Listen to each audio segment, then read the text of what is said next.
Voici la plus grande déception des familles africaines immigrées aux États-Unis.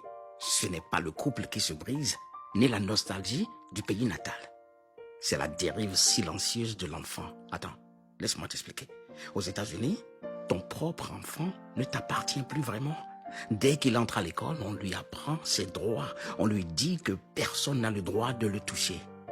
Que s'il se sent menacé, il peut appeler la police, même contre ses propres parents. Et ça ne s'arrête pas là. Si tu élèves la voix, il peut te dénoncer pour abus émotionnel. Si tu le corriges, les services de protection de l'enfance peuvent débarquer chez toi et, dans certains cas, on te retire ton enfant, oui, on te l'arrache. Et si c'est une fille, la tension est souvent encore plus palpable. Tu dis une phrase, elle en renvoie 10. Elle lève le ton, te défie et menace de quitter la maison à 15 ans. Parce qu'ici, elle en a le droit si elle se sent vraiment menacée. Quant aux garçons, c'est un autre type de silence. Tu vis sous le même toit, mais tu ne les vois presque plus.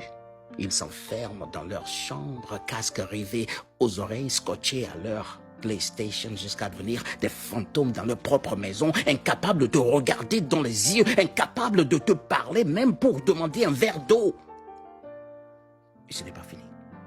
À l'hôpital, on te fait sortir de la chambre et on interroge ton enfant comme s'il venait d'un foyer dangereux. Est-ce que tes parents te nourrissent bien?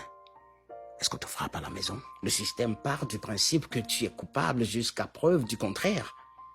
Et le pire, c'est que pendant que tu travailles dur, 2, 3 emplois pour offrir une vie meilleure à ton enfant, lui, il se détache de ta culture, de ton autorité et de tes valeurs.